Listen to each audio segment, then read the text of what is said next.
विद्यार्थी मित्रांनो, सह्याद्री ट्युटोरियल्स मध्ये तुमचं स्वागत आहे. गेल्या 2-3 वर्षाचा ट्रेंड तुमच्यावर डिस्कस करायचा आहे. कोणता? की सीईटी मध्ये जेईई लेव्हलचे क्वेश्चन्स येतायत. हां, खूप टाईम कन्झ्युमिंग प्रश्न आहेत ते. वेळ लागतोय ते प्रश्न सोडवण्यासाठी. खरी गंमत काय सांगू का? की त्या टाइपचे प्रश्न हे आपल्या पुस्तकातच आहेत. मी तुम्हाला सांगतो 80 ते 90% प्रश्न सीईटीत येणारे हे आपल्या टेक्स्टबुक मधले आहेत. मग मी काय ठरवलंय, की आज एक क्वेश्चन घेणार आहे बरं का. एकच क्वेश्चन घेणार आहे. एकच. पण तो 4 मार्काचा आहे. आत्ता आत्ता जी लास्ट एक्झाम झाली ना जुलै 2024 क्लास इम्प्रुव्हमेंट टेस्ट म्हणा किंवा रिपीटरसाठी एक्झाम म्हणा. आता हा प्रश्न आला होता. किती मार्काला? 4. पुस्तकात जर बघितलं आपण, तर तो पुस्तकात सॉल्व्हड प्रॉब्लेम आहे तो, की जो आपल्याला घ्यायचा आहे. प्रॉब्लेम काय होतोय? मला हे काही कळतच नाहीये काय केलंय ते, असं मुलांना वाटतंय बरं का. किंवा एक पटकन ना from 1 to 3 answer finish 8 as to 3 answer मिळालं. आन्सर मिळालं सुद्धा 8 ॲज टू 3 म्हणूया आपण. मग आपण खचून जातो. नाही, आपल्याला बेसिक येत नाही ना. मग या लेक्चरमध्ये जे एक न्यूमेरिकल मी घेणार आहे, हे परीक्षेत आलंय बरोबर आहे. चला माझ्याबरोबर तुम्ही सॉल्व्ह करा. वेळ लागू दे काही हरकत नाही, पण आपण स्टेप वाईज जाऊया. पहिली पहिली स्टेप आहे आपली फिगर ड्रॉ करायची आहे. Triangle A B C. मग आपण काय करणार? फिगर ड्रॉ करताना ऑब्व्हियसली मी ट्रायंगल ए-बी-सी ड्रॉ करतो. ओके. ए, बी आणि सी. बी हा जो पॉइंट आहे तो बीसी वर आहे. बरं कसं दिलंय त्यांनी इथं बघा, की बीडी इक्वल्स टू ट्वाइस डीसी दिलंय. बीडी इक्वल्स टू ट्वाइस डीसी याचा अर्थ कळून घ्या, समजून घ्या ना. बीडी हा मोठा आहे आणि डीसी हा लहान आहे. त्याच्यामुळे डी हा पॉइंट इथं येणार आणि हा जो रेशो आहे तो 2:1 येणार.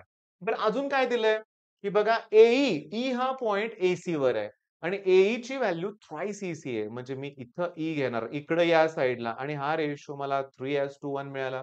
ओके, रेशो मी जरा बाहेर लिहितो. 3:1. चला फिगर तर ड्रॉ केली की नाही आपण? काय अवघड आहे फिगरमध्ये? काही अवघड नाही. हा पी कोण आहे? पॉइंट ऑफ इंटरसेक्शन एडी आणि बी. मग काढूया की एडी. मग ही एडी आणि हे काढलं आणि यांचा जो पॉइंट ऑफ इंटरसेक्शन आहे तो आहे पी. आता क्वेश्चनकडे वळूया आपण. Find ratio of BP upon PE वाचतोय मी हां. तुम्ही पण नीट वाचा माझ्याबरोबर. तुम्हाला पीएफ दिसत असेल तर चुकीचं आहे. एफ कुठे आहे इथं? नाहीये. बीपी दिसतोय तुम्हाला? बीपी आणि पीई दिसतोय. म्हणजे इथं करेक्शन करूया आपण. हे पीई आहे बरं का लक्षात घ्या. Using vector method. चला समजलं तरी आपल्याला की वेक्टर मेथड यूज करायची आहे. मग मी सुरुवात करतोय पहिली स्टेप लिहितोय की let A bar, B bar, C bar, D bar, E bar and P bar हे कोण आहेत? पोझिशन वेक्टर्स आहेत. कुणाचे? Of points A, B, C, D, E and P respectively. आलं लक्षात? चला पहिली स्टेप आपल्याला सगळ्या व्हॅल्यू मिळाल्या. आता मी इथं लिहिणार आहे bye section formula for internal division किंवा मी काय म्हणतो सांगतो लक्ष द्या. तुम्ही असं लिहा बरं का. बघा.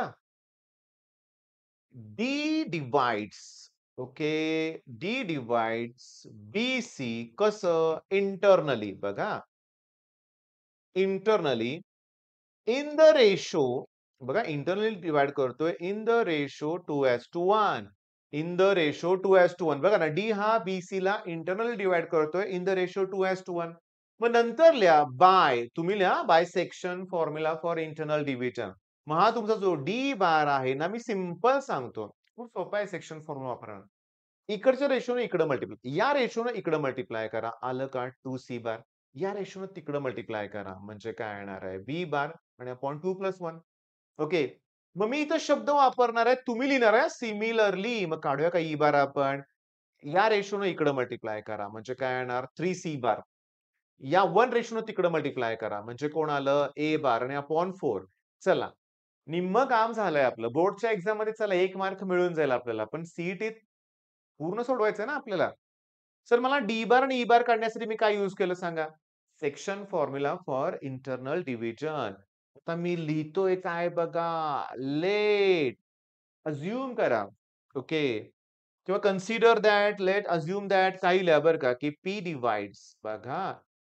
P divides AD in the ratio एम:1 मानूया. चला हा रेशो आपण एम:1 मानूया. And BE in the ratio k:1 मानूया. पुस्तकात पण k:1 दिलंय म्हणून मी तेच रेशो घेतले बरं का. तुम्हाला पुन्हा क्रॉस चेक करायला बरं पडेल. ओके. चला आता काय झालंय माहितीये का? पी हा ना एडीला डिव्हाईड करतोय, बीईला पण डिव्हाईड करतोय. दोन्ही रेशो ऑब्व्हियसली वेगळे आहेत. पण आपल्याला k:1 ती व्हॅल्यू फाइंड आउट करायची. तो आपला क्वेश्चन आहे. पण सोडवायची मेथड लक्ष द्या. आता एक काम करूया. मग bye section formula for internal division me P बारची व्हॅल्यू काढतोय. नीट बघा. इकडच्या रेशोनं इकडं मल्टिप्लाय करा. म्हणजे मला मिळणार एम-डी बार प्लस 1 न तिकडं मल्टिप्लाय करा. म्हणजे काय मिळणार ए बार आणि खाली m+1. मग इथे कसं 3 लिहिलं 2 + 1 3. 3 + 1 4 मी डायरेक्ट लिहिलं होतं बरं का. आता लक्ष द्या. इथं मला ही डी बारची व्हॅल्यू पुट करायची आहे. कुठे आहे डी बारची व्हॅल्यू? ही व्हॅल्यू मला आता इथं पुट करायची आहे.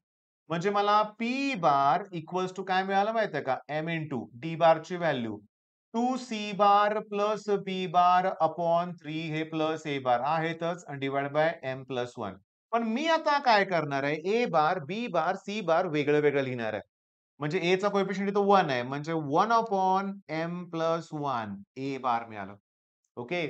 मी बीचा कोएफिशियंट जरा पुढे लिहायच्या ऐवजी खाली लिहितोय बरं का. मला जरा जागेचा थोडासा इश्यू आहे. प्लस म्हणजे मी खाली लिहिलंय समजून घ्या. समजून घेण्याचा प्रयत्न करा. मी काय म्हणतोय बघा, इथं माझ्याकडून काय झालंय माहितीये का? इथं एम आहे बरं का बाळांनो. इथं एम आहे. ओके. मग एम न या बीला मल्टिप्लाय करा. मग m/3 पण हे खाली आहेच ना. म्हणजे मी m/3 पण खाली कोण आहे? m+1 हा झाला तुमचा बी बार. ओके. आता सी बार मी अजून खाली लिहितोय बरं का. m न 2 ला मल्टिप्लाय करा. ट्वाइस m/3 पण डिनॉमिनेटर मध्ये m+1 आहेच की सी बार. चला मला ही व्हॅल्यू कोणाची मिळाली? चला पी बार त्याला मी इक्वेशन 1 म्हणून टाकतो चला. ओके. ठीक आहे.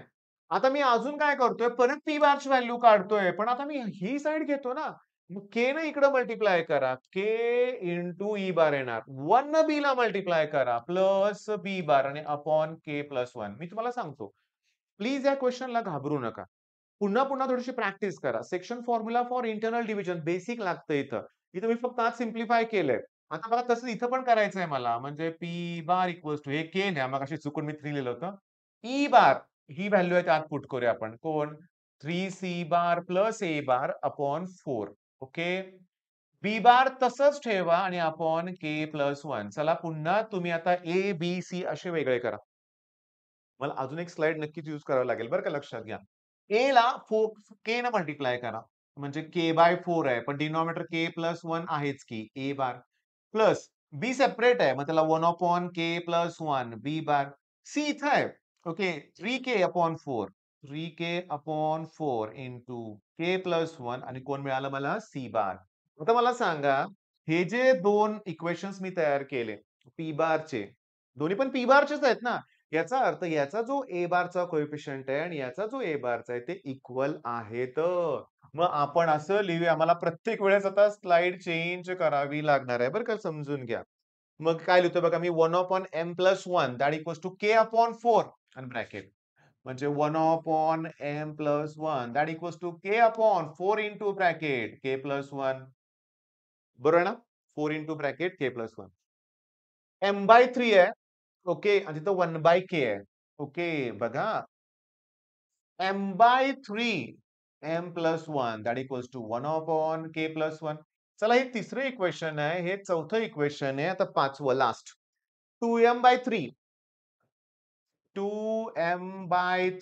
m+1 सी चा कोएफिशियंट मग त्याला कंपेअर कोणाशी करायचं आपल्याला 3k/k.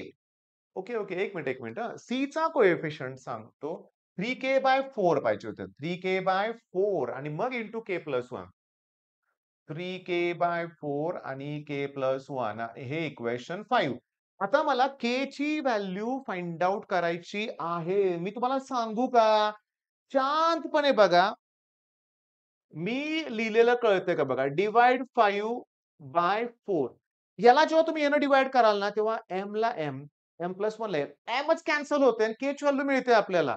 मग चला याला तुम्हाला यानं डिव्हाइड करायचं आहे ना. म्हणजे कुणाला सांगा 2m/3 इंटू ब्रॅकेट m+1 ला डिव्हाइड करायचंय, पण मी इंटू लिहिलंय. यानं ना त्याचा रेसिप्रोकल करा. म्हणजे 3m+1 वर जाऊ दे आणि डिव्हाइड बाय m.